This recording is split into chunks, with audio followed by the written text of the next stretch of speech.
All right, we are live and we have people joining us. I'm going to wait just a couple minutes here and then we'll get started. I do want to welcome everyone to Women Build 2020. This is our first ever Habitat for Humanity Seattle King County virtual DIY event, and we are so excited to be here. My name is Nicole Anderson, and I have been with Habitat for about little over 5 years. And I'm super excited about what we're going to be doing over the next 5 years to help keep affordable housing going in King County for deserving families that need it. I want to thank Lowe's because without them, we could not have done this. They have made this whole thing possible. And I want to thank our 2020 Women Build sponsors, Prime Electric, BlackRock Gives, the Mrs. Washington America organization. The Queens came out to help us with the build day, and that was a lot of fun. And Schneider Electric. And I also want to introduce to you my co-host, Nancy Williams. Nancy is the Pro Sales Manager for South Seattle and a true friend of Habitat. Every time we call her with an idea, she's like right there to lend a hand, find a tool, get us a bunch of volunteers, and make it all happen. So thank you so much for being with me tonight and helping us get this video going. Can you tell us a little bit about yourself and how this project came to be? Hi, my name is Nancy Williams again. I am the Pro Sales Manager for Lowe's for South Seattle. We're working with Joel on trying to put some do-it-yourself projects together for some homeowners. Easy ones like doing a garden bed and how to install a toilet, how to install a window. And I think there was one other one I don't remember. Light fixtures. Light fixtures, that's it. So we put some videos together for you guys, and we hope that you enjoy them and have plenty of questions to ask afterwards. Yes, if you go to the chat box, you can ask questions, and we will do our best to answer them for you. So we're going to go ahead and get started. I am going to introduce the first video. It is how to create a raised garden bed. And here we go.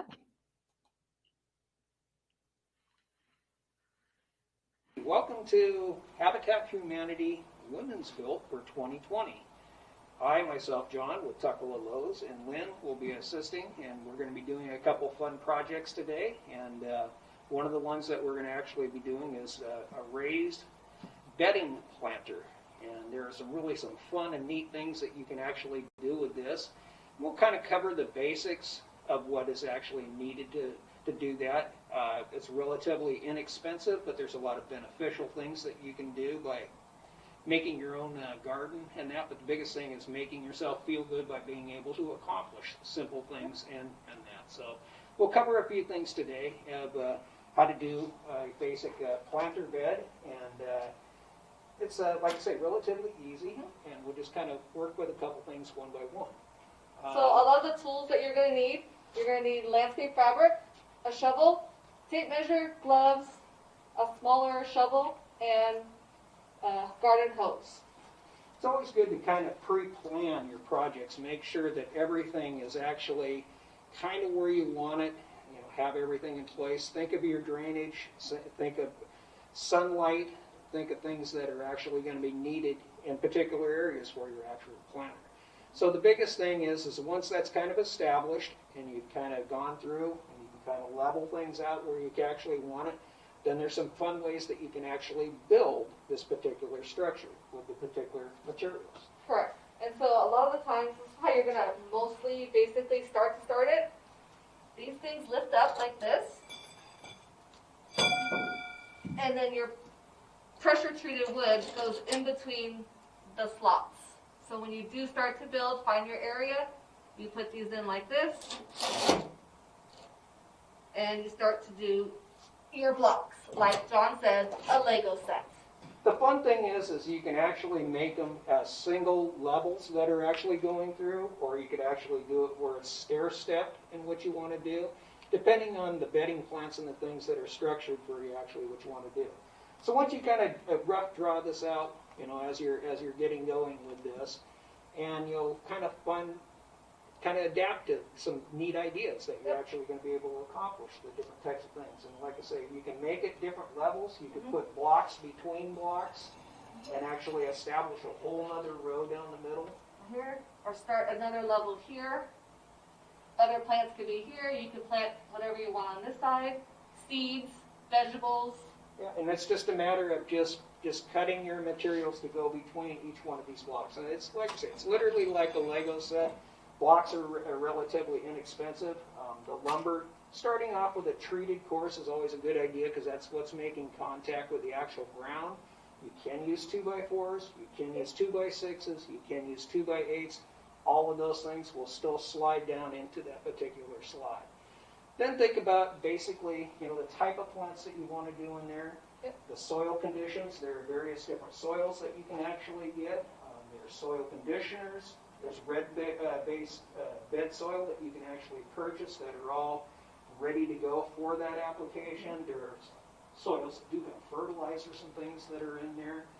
And then, you know, figure out the planting structure. And then you can actually add, you know, watering kits to this. So as far as the watering kits, that'll allow you to monitor the type of watering that you're actually going to do. You know, so you can put it on a timer and have it go on a couple times a day, or, you know, if it's just once a day or whatever the routine is, that helps you with that. And it just kind of makes things water sensible and easy to kind of construct. So the biggest thing is having fun with this and being able to have a fun project and making a raised bed garden. Right, you can get your family involved, your kids involved. Everyone can have some kind of part to building a raised bed.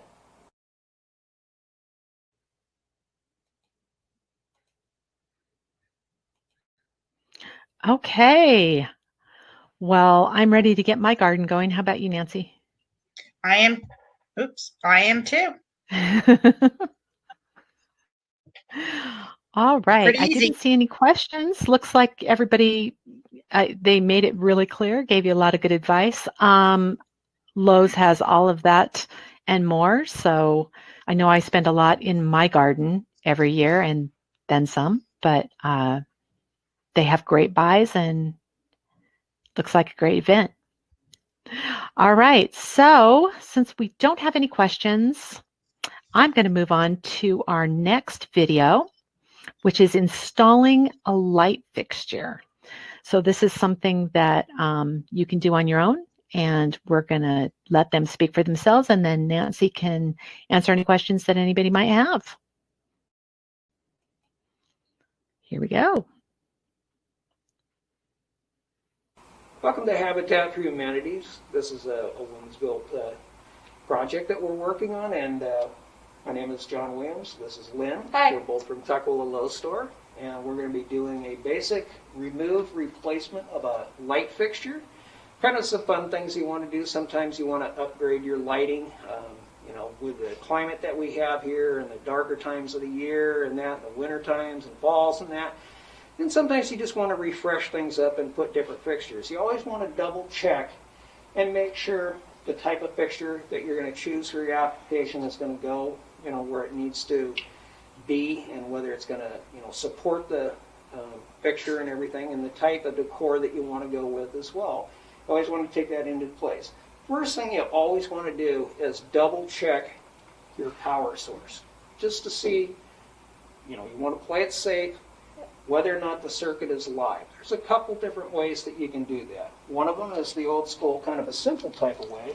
But if you know that the fixture is a good fixture and you're just going to refresh it, you can actually just screw the light bulb into the actual fixture. You can obviously see that you do have power to that source. The light is going. Determine where the circuit breaker is in your panel so you can actually turn the power off. Another way that you could do it, they make some different type of testers that are on the market. This particular one, we're actually just taking a standard outlet style circuit tester, and we're actually putting a adapter on there that just goes to a light socket. Basically, you can screw that into the actual fixture itself, and it will actually light up. It'll have a light in the middle to indicate you do have a power at the source. We can actually turn the circuit breaker off once we've identified it. You go ahead and turn that off there, Lynn. Now you see the light has actually went out. That tells me that this circuit has been isolated. It's been neutralized. There's actually nothing there. Now we can actually remove the old style light fixture that's in there. Now as you'll notice, there's some wires back on the inside here. There will be basically a set of white wires and a set of black wires. Black wire is going to be your hot wire, and your white wire is going to be your neutral wire. Then you actually have a little ground wire, which is going to be this green wire right here. So basically at this point we'll remove the wire nuts, remove the tape that's actually off of there, and then disconnect the actual old light fixture.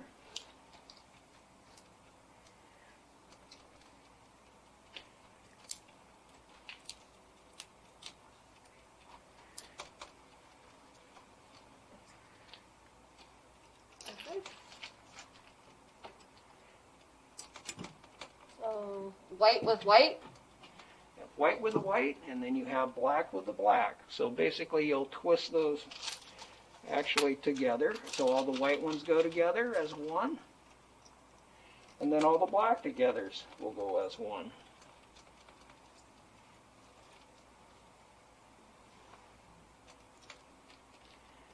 Okay, and then we got to get our black tape.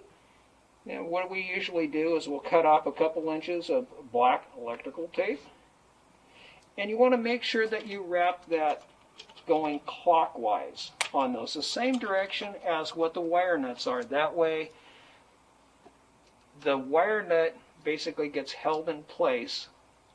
The tape basically keeps the wire nut from coming loose, and the tape actually helps protect the wire itself from kind of getting backed out. So you put one around that one, and then also around on the white side as well. You don't have to do anything on the ground, because the ground is actually screwed right to this green ground screw that is actually right here. Okay, and then you tape it like this. And then once you know you did this, you could shove the wires back in the wall.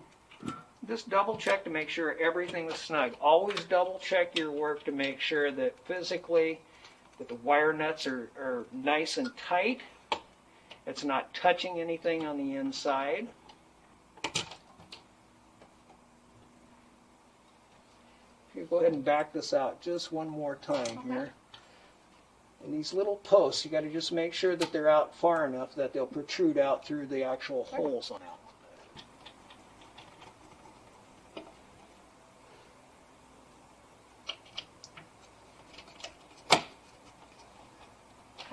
Okay, so the fixture is totally secured to the wall at this point. We're going to double check the fixture first before we go ahead and start putting the globes into place. Yes. So we can actually just take a simple light bulb at this point, and we'll just screw that in there, and then we'll go ahead and turn the breaker back on, and should actually illuminate just like that.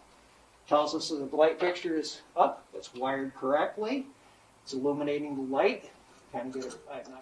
Now we can actually go back and reinstall our glass globes, like say making sure that the flat side here goes up against the bottom of the fixture. So when this goes in, it's going to go in just like that right there.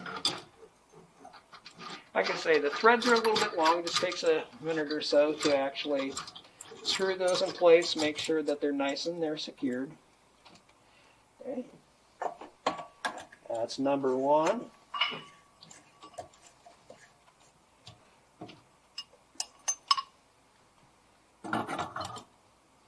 You can also turn the light switch off at the wall if you're not comfortable with that. Either way, it will actually work. That's pretty much all there is to it. It's just double checking your project as you go through it. Make sure you get the right light for the right situation. Always follow the safety guidelines. Isolate your fixture. Make sure the power's turned off. Once you have determined that, and then go through and remove your light fixture. Make sure the wires are not damaged. Make sure everything's okay with that. And then you can put your light fixture back in, reassemble it, make sure everything's correct, test the light fixture. Once it's tested, go ahead and do the final assembly on it, and your project is done. Yep. Thank you.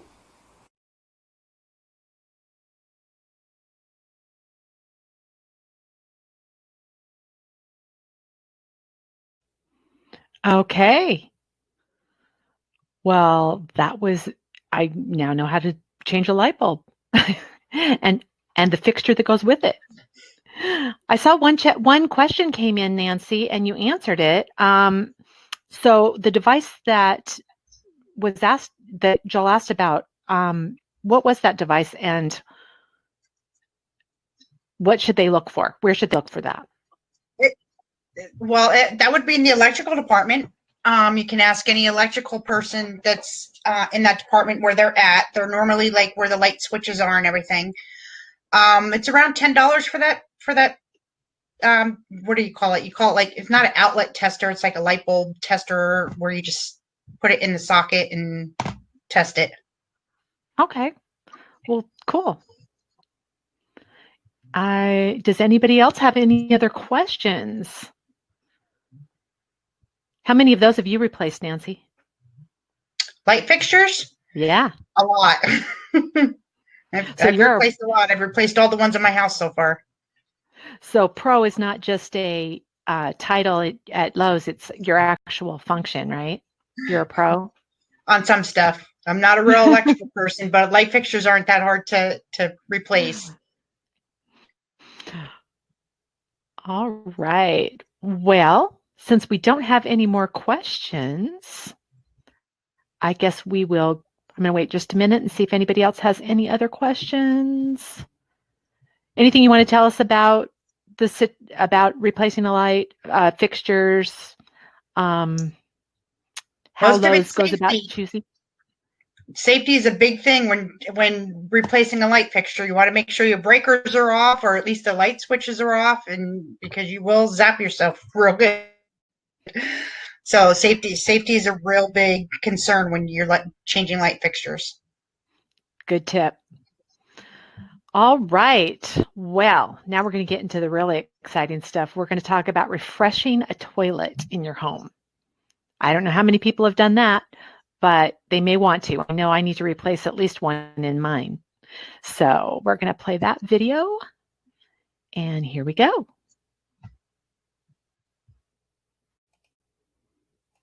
Welcome again to Habitat for Humanity, Women'sville for 2020. My name is John. I'm with Tukwila Lowe's. I got Lynn assisting as well from Tukwila Lowe's. We're going to do just a basic toilet refresh, remove, replace fixture.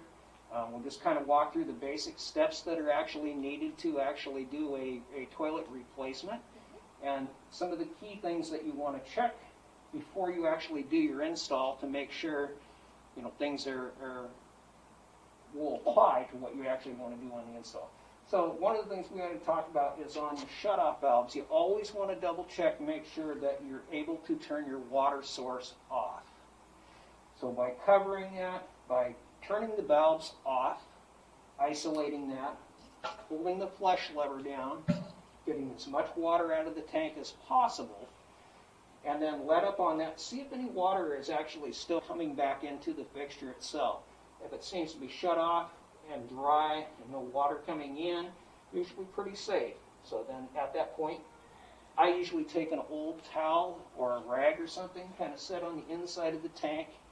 Disconnect your supply line from the bottom right down here. There's basically just a lock nut that unscrews from here, and this line comes off of the bottom of this. Double check the line. Always make sure that it doesn't look like it's possibly have been leaking or anything.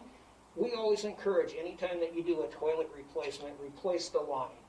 The valve looks like it's in shape, has been leaking or anything else, you're okay. If you have noticed that the valve is seating and weaving around the valve itself, you may want to consider replacing the valve. So there are some things that you can do. If that is something you do want to do, I would isolate that and take care of that first before you actually do your install. But if the valve looks like it's in good shape and you're ready to go, and it doesn't look like it's been leaking or anything, I'm going to kind of show us here how we take the tank off. Yep. And then always try to do this, and don't try to do everything in one piece. It's so much bulky and heavy to deal with. Do it in different pieces and do it in the same sequence as you do it. So As you take it apart, you're going to reassemble it in the same type of sequence as you go through. So we're going to take this off first. And then there's bolts and nuts in the bottom here. When you put your hand down here, you'll feel it. You just want to unscrew it. Sometimes rocking it from one side to the other allows you to have a little bit of play from one side to the other. Then we lift it up, and then we set it down. And then there's 2 bolts on the bottom of the toilet. You need to unscrew. You can either use the 7/16 open end wrench, like that, or you can use a crescent wrench. We are using our hands. So when you lift the toilet up, try to keep it level as you kind of go up. The reason why is there's water still in this P-trap down below. You can get gel packs and basically put that in there. That actually swells up, so it basically keeps the water from running out of the fixture itself. Mm-hmm. So that's one particular way of doing it. The other thing is keeping it level and flat as you actually pick the fixture up. Sometimes if you have a tub surface or a bathtub nearby right there, it is fresh water that's in there, and just being able to pour the water, there's not going to be much. There may be about a cup worth of water that is down inside this trapway that's on the inside. Once you've done that, pretty much you want to take the fixture off. You want to double check this area right here. This is the most crucial part of the actual seal for the toilet itself. You want to make sure that there's no hidden damage or anything around the wax, or where the flange is, where the wax ring sits down onto. Double check. You want to replace the bolts every single time that you replace a fixture itself. So basically, putting bolts down into as like a little slotted keyway that's on the bottom there. And then I install the bolts and then tighten these lock nuts down onto there so the bolts are fixed in place. You want to make sure that they're straight across on your fixture and square it up. Basically, we're not going to actually put the wax ring on this particular because it's just a mock-up model that's on here, but some people put the wax ring down first, some people put the wax ring on the bottom. I have actually found it easier to actually put the wax ring down on the surface, and then basically on a new toilet bowl, we're just going to lift the bowl up, bring it over. And it has holes for you to line up your bolts. And don't push it all the way down. You're just going to get it. And it's the easiest way to check is when you set a toilet bowl down in the new application, it shouldn't set right on the floor. It should be lifted up just a little bit, and you should have to press the toilet down into place. Because of the ring. Right. It actually makes a compression seal so that wax spreads out on the underneath side. I usually try before I actually press everything down in place. So we'll go back and reassemble the actual tank assembly, putting our new tank, lining the bolt holes up with the holes that are on there. You have a center gasket that's got a flat washer, and then you have the plastic lock nuts that they actually give you. And kind of work from one side to the other. So as you tighten one side up, you kind of press down on the other side, and you'll feel it kind of compress, kind of sounds as it kind of pulls down into place. Yeah, it's tightening. So you want it just nice and snug. You don't want it so it's actually loose. Once you kind of determine that that's a nice snug fit, now at this point we can actually kind of press the toilet down into place. We can make sure this is nice and squared up with your wall surface that's here. That's lined up, and as long as that's all lined up and it's nice pressed down into place, it's squished down. You can tell it made a nice gasket seal that's on that.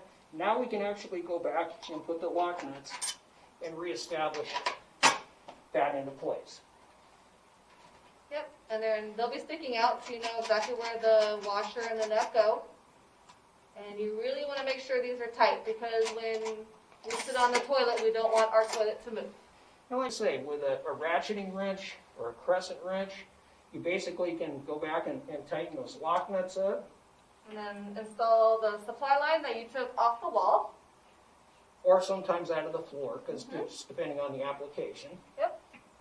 Once that has actually been done, you know the bolts are all tight, the water line is actually on, everything looks squared up, you're happy with everything that's there, go back and turn your water on.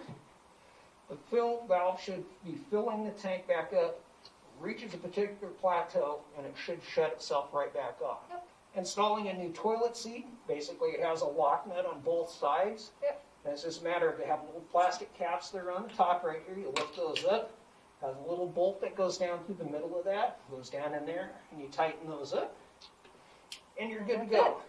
If you want to put silicone or caulking around the fixture, go ahead and you can put a bead of that all the way around the mop of the actual fixture, but always leave the back of the fixture open. Yep. But that's the basic of a Toilet removal install Yep. of the actual fixture. It doesn't take real long. It takes a little bit of, just a little bit of figuring out, what you want to do. They make them in round bowls. They make them in elongated bowls. They make some that are comfort height. They make them in standard heights. And just depending on your preference, what you want to go with, that is the basics of installing Right. And just remember that toilets are heavy. So if you can do it by yourself, that'd be great. But always try and have somebody else help you. Yeah. It's always good to get a partner to help you, give you a hand moving the fixture. And don't try to do everything in one piece. No. And take your time. Just take your time, think out your project, and go from there. Most all your fixtures that are on the market these days are the most efficient of water savers that are toilets that are out there. So that's one of the things that you're trying to keep a mindset on, is having a good fixture that's strong flushing, uses less water, has a lot of benefits to it. So, There you go. And that's how you replace a toilet. thank you.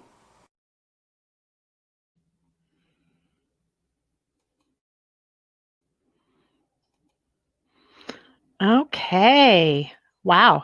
So we did have a great question come in, and Nancy, you answered it, but let's talk about it a little bit so that others who may not be watching the chat box can have that same information. Amy asks, will you potentially need tools to take the tank off? And you answered, and I'm going to let you just kind of clarify. So there's two kinds of toilets. There's a 2-piece and a 1-piece. The 1-piece, of course, you can't take the tank off because it's included in the bowl. If it's a 2-piece, you need tools to take the back off. You'll need like a wrench. That's the best thing to do is use a wrench. But a lot of the older toilets, sometimes it's rusted and it's hard to get those off. So you will have to leave it on and remove it. So it would require 2 people. The best suggestion that I have is that you're still going to have water in the bowl when, because you won't be able to drain it all. So we sell what's called a clear toilet water solidifier. It's by Liquid Lock, and it's a gel. That's what they were calling the gel pack. So you would put that in the bowl, and it would literally soak up all the water. So when you're moving it, you won't splash water all over your floors. It's like $3 a pack. You just need the one. And once the water's out of there, it's pretty easy to remove the toilet. Great. Okay. So we have another question. It says, is there additional tools for a 2-button toilet? I don't know if that means like the... No, I think what they're talking about is the one where where it has a 1 or a 2, the dual toilet. Got it. It's pretty much the same toilet. So no, you don't need additional tools for it. Okay. So I know we were talking offline a little bit, and you said that sometimes people think they need to like change their toilet out, but they may only need to change things that are inside the toilet instead of changing the whole going to the expense of buying a brand new toilet. Can you tell us a little bit about that? Right. So a lot of times you just need to change the flap that's inside. It's the little plastic piece that covers the whole. So if your toilet, if you hear the running water all the time, it's mostly the flap that needs to replace. And you can easily replace that at home. It's like $4 or $5 for that flap. It's the piece that has the chain on it. So you just get a new one, you put that in, you hook the chain up to, I'm trying to think of what that's called. The fill valve. We also sell the whole kit. So if you wanted to replace all the pieces inside, it's pretty easy to install. You just empty the water out like you do when you're changing your toilet. Underneath the tank is a plastic nut. So you just unscrew that. The fill valve, the new fill valve just goes in that hole. You just put the nut on there, and then you just put it in your toilet and put the flap over the top and hook the flap to the fill valve, and you're good to go.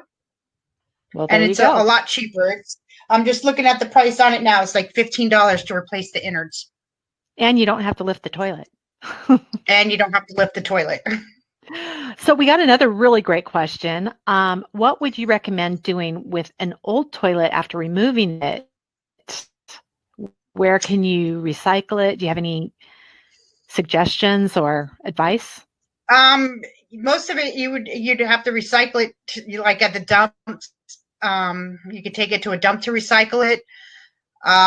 That's pretty much the best way of getting rid of them is doing it that way.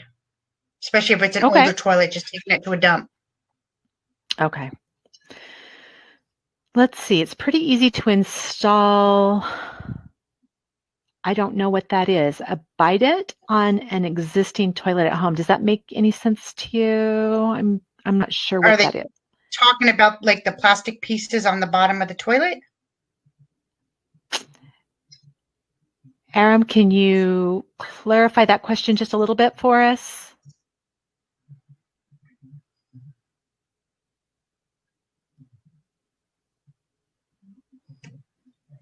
Let me see if I can look it up.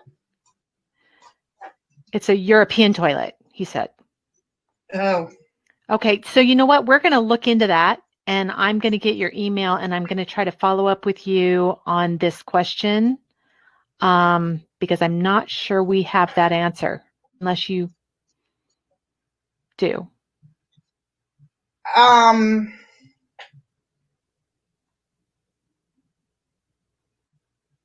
Is it a toilet seat?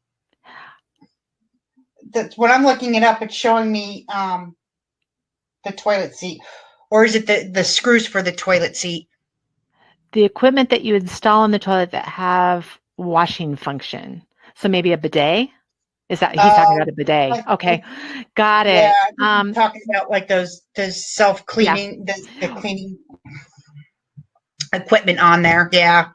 Not something that's super typical around here, but it probably should be. We will look into that and get back to you, Aram. All right. Anything else you want to add? If anybody has any other questions, you can ask me, or if you need more specific questions regarding plumbing, you can always go see a specialist at any of the plumbing departments in Lowe's, and they can answer your questions. Perfect.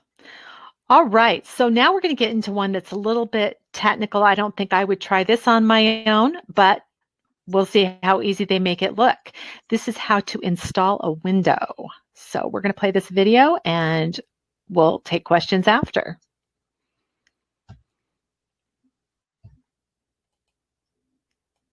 Welcome to the Habitat Humanity Women's Built project that we got going on for 2020. My name is John with Tukwila Lowe's. This is Lynn, the assistant from Tukwila Lowe's. And basically we're just going to cover the basics of a window install and replacement. There are several factors that you need to kind of calculate before you kind of get into that and really pre-plan your project, because there are some crucial information that is needed, making sure that you have the right size window and the right type of window for the application of the actual install. They make different windows and different applications. Some of them do have a flange for the window. Some of them are without flanges. It depends whether it's going to slide inside the sill or if it's going up against the outside edges.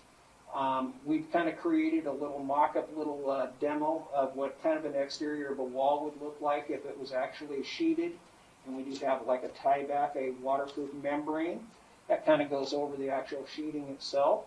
And then kind of cover, just like I say, the basics of a window install. And kind of show you what the backside of this actual project looks like. Alrighty, so this is kind of what the opposing side of the actual wall would be, like your interior side of your wall would look like. The biggest thing with the windows is you want to get a correct measurement going from your header, which is a doubler that goes across the top side of the window as far as support, then basically from the bottom. They usually allow a 1/2 inch difference from top to bottom, so that's a 1/4 inch from here, a 1/4 inch from the bottom, and 1/4 inch side to side. So take that measurement into consideration for your overall dimensions of the actual window. Most of the manufacturers keep those specs in mind when they actually build the window. So measure your rough-in opening and then get the right window that fits that particular dimension. If you can't find one, the windows can be custom made to actually fit your application. At this point, when we've figured out the style and the type of the actual window that we want to go with, there's some crucial information and some things that we need to do. Number one is waterproofing this to make sure that no moisture is actually going to get into the sills. There's not really a wrong way to do this. There are different ways that you can do this, but the biggest thing to keep in mind is a way to actually keep the moisture out of the inside of your jamb and out on the outside of the wall to make a waterproof barrier to keep water and moisture from actually coming in from rain and dampness or whatever, depending on the environment that you're actually living. Sometimes it's on a weathered wall, which gets more water on it and such. But the biggest thing to keep in mind is just waterproofing the surface. They make actually a flashing tape like this here that comes in various different widths for doors and windows. And basically it's a wrap. Let me kind of show you what the peel and stick, what this kind of looks like there. And basically it's almost like a really sticky type tar type material. And it is very, very thin, but it is a really sticky waterproof surface that's actually on that. And basically what we're going to do is line the inside of the actual jamb surface. This way here we're kind of looking at it. This was our outside wall. We already had the sheeting on the wall. We actually have a vapor barrier, which is, this one happens to be a tie-back material that's on here that covers the actual sheeting surface. There's some manufacturers recommend wrapping around some, bring it up to it. I recommend bringing it up to it and not wrapping it around. Reason for that is the moisture gets behind there and gets behind the actual tie-back material. Water can still hydraulic around the inside of the actual tie-back itself. So by putting the water membrane up to this and bringing the tie-back up to this, you're letting the membrane actually make the seal. So remember, that's a really sticky, like a tar-type material that makes a really waterproof surface. So it sticks real well to that material. So lining that up with the inside and wrapping that around. There's another way I can show you here. It's just basically bringing a piece of this around, extend this over a couple inches from actually where you're going to go. You want to make sure that you're bringing this down a couple inches, down to about here, sizing it up. Basically just making a slit here and a slit there, and just wrap it up underneath. And basically that would line the inside of that, and then you actually have a lining on the outside. You do that on the top, you'll do that on the bottom, and then basically on the sides as well. And basically you want to make sure that there's a couple crucial things. On the front of the actual window itself, we'll go ahead and lift this up. Basically there's some holes in the bottom of this window. These are actual vents itself for drainage. You want to make sure that those are always going to be to the outside and they're on the bottom side of the window. That way if any water gets inside the sill, water can actually come out through the actual vents on that. We can actually set this down into place.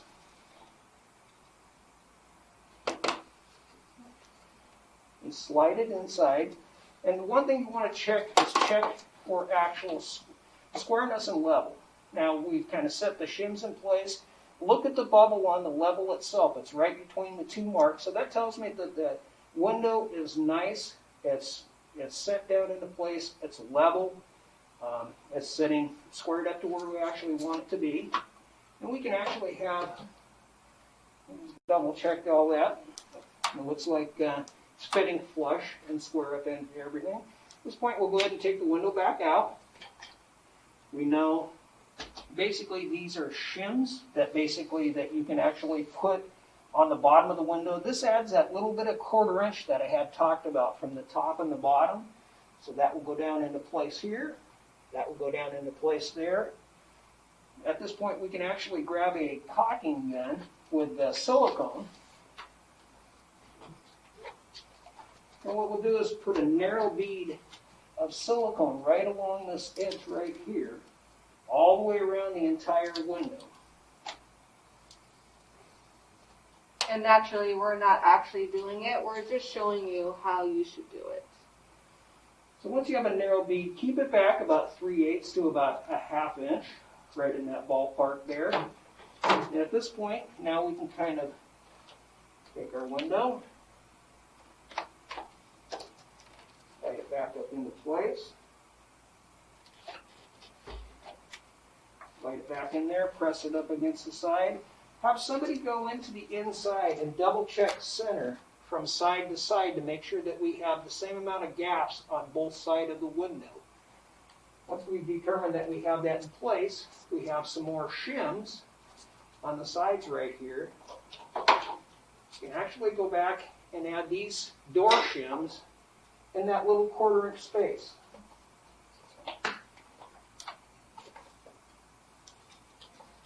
We have our door shims in there. The spacing is actually set to place.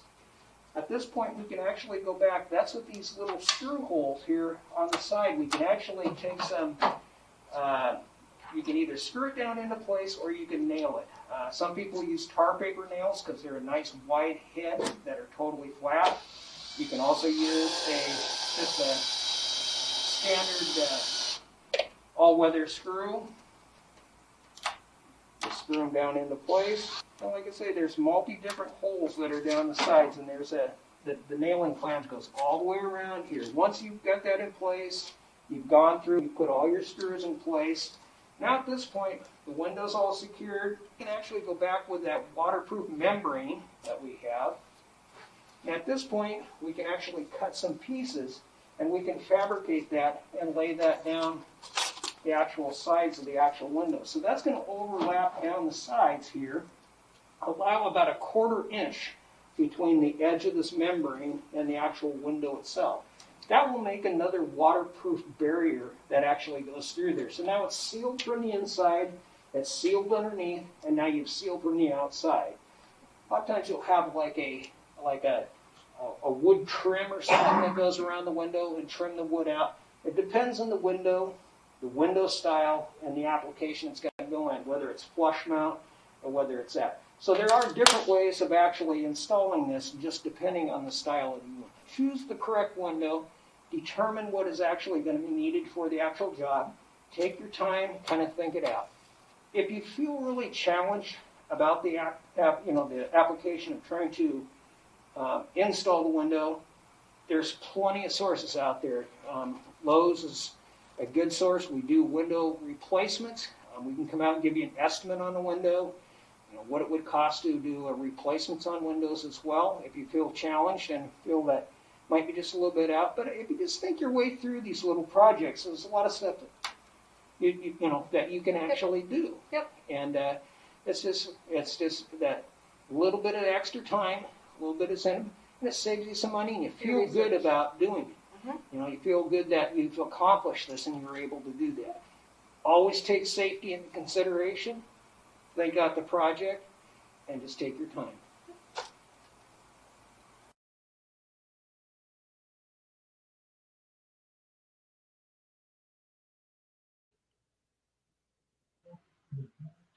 Okay, well, I still don't think I'll put in my own windows, but at least I know I could. And if the construction crew needs me, I'll have a frame of reference.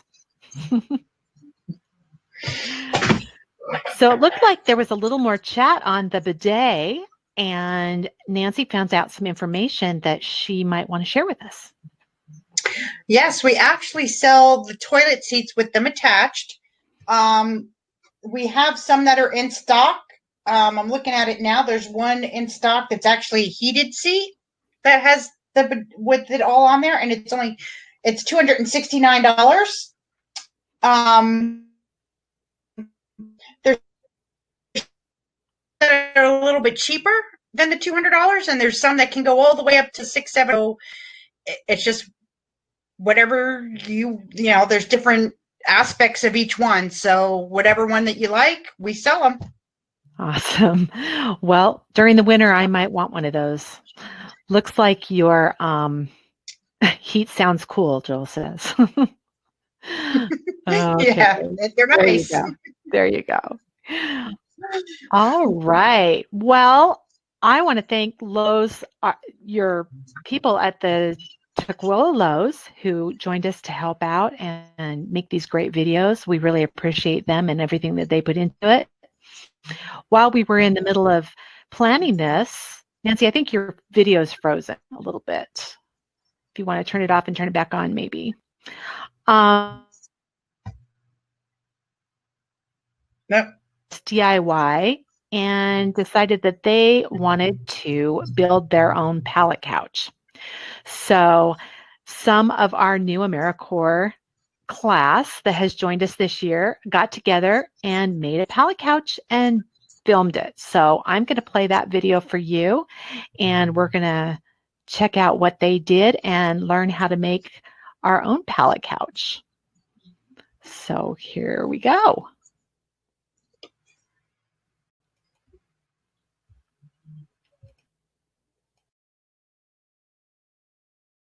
My name is Jessica, and today we will be showing you how to build a pallet couch.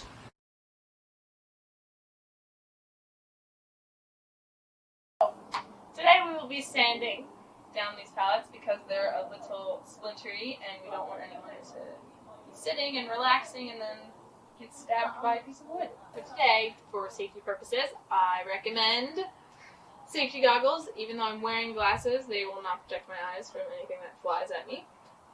So safety goggles, some earplugs, and a mask, so you're not breathing in all of your dust particles.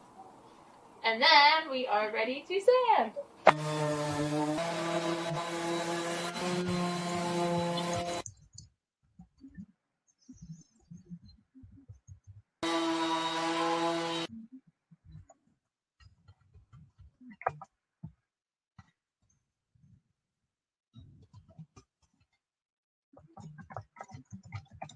Hi, I'm Mackenzie, and now we're going to be talking about the next steps in building our pallet couch. So we decided to use 3 pallets stacked on top of each other, and then screw those together.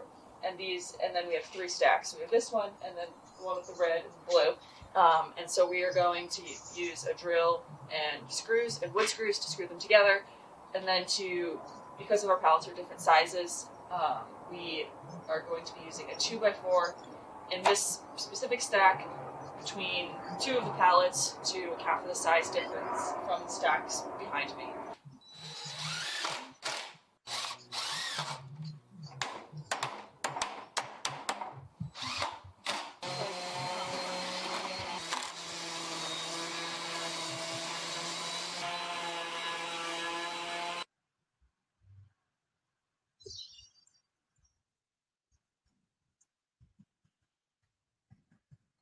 Hi, I'm Rachel. And I'm Farron. And we're going to be talking about putting the back onto our couch.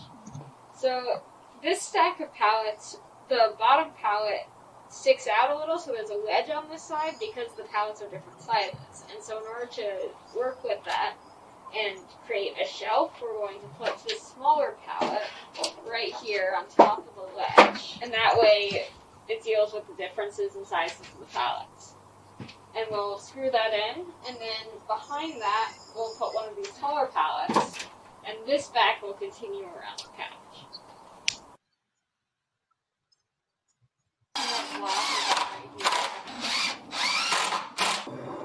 Second one down.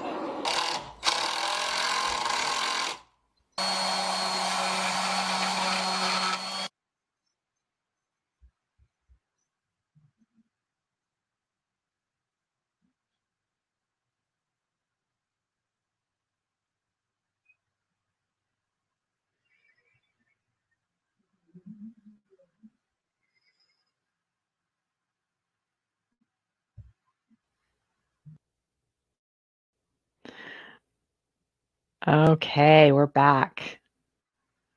So I have it under good authority that they had a lot of fun, and not only did they enjoy making the video, but now they have a new couch for their patio, so they were pretty jazzed. I know that you have all the tools and screws and whatnot that you need to get your pallet couch going, but can you get the pallets at Lowe's? You can get pallets at Lowe's. We do have pallets that that are free. All you have to do is go into a store and ask, go to customer service and ask somebody, and they will help you out with that. Awesome. All right. So here's a question for you. How are you able to get the cushions at this time of year, or do we have to wait for next spring for that to show up? Unfortunately, you'll have to wait till next spring, but you might be able to go on Lowe's.com and get some cushions that way. Okay. There we go. Free pallets, yes. If you go to Lowe's, they will give you free pallets. Oh, and Bethany, who filmed this for us, thank you, Bethany, wishes they had known that. So next time we will run the video before they go to build their pallet couch. All right. Well, is there anything else you'd like to add, Nancy? I want to thank you again for coming in and helping us with this and making it a lot of fun. You're frozen. I'm going to just hope that you can get your camera back going before we end this call, but I wanted to thank everyone who joined us. We will be posting this video later and make it available to everyone so you can pass it along. Please like us on Facebook, follow us on Instagram. You can check out all of our other events and activities. We will be trying to do more of these videos.